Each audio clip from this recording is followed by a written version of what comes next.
These are my top 10 ways that I cruise on a budget. The first thing is I do not eat when I am at port. I eat before I head out to the port, and then I eat when I get back from the port. My exception was when I went to San Juan, Puerto Rico. I did eat when I was in San Juan, Puerto Rico, and I did budget for it. But I would say for 95% of the ports, I do not eat at the port area, and this does save me money. The second thing is I do not pay for any specialty dining. I did go to Cucina when I was on Carnival Mardi Gras and Chibang as well because that was free. However, I do not purchase specialty dining. I feel like there are so many free food options that I just choose not to spend my money on specialty dining. The third thing I do to cruise on a budget is if I get any onboard credit, I am sure to save some of that for the casino. I really do think the best way to play in the casino is when it's not your money. I typically save about $50 or so. I put that into the casino, and I hope that I can walk away with some cash that I did not have to invest in at all. The fourth thing I do to cruise on a budget is I do not purchase a drink package. I drink the free drinks. I drink the water. I've had the juices, the lemonade, the tea, the hot chocolate, and even the free coffee. That's one of my favorites. I do not purchase sodas or anything of the sort. Sometimes I will, however, buy a coffee. And this brings me to the fifth thing that I do.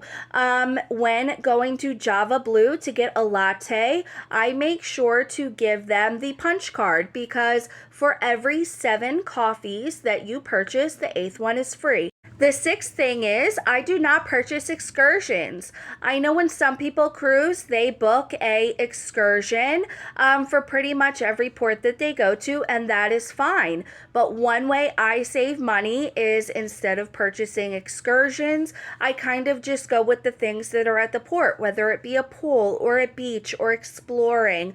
I tend to keep it free, and I'm still able to really enjoy the port that way.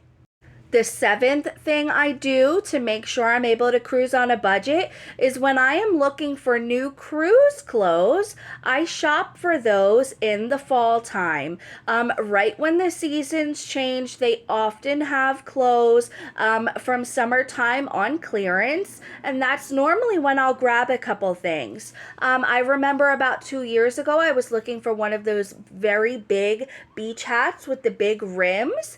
I was able to find one on clearance at Walmart for $1, and this was in October, so definitely keep your eyes out for that.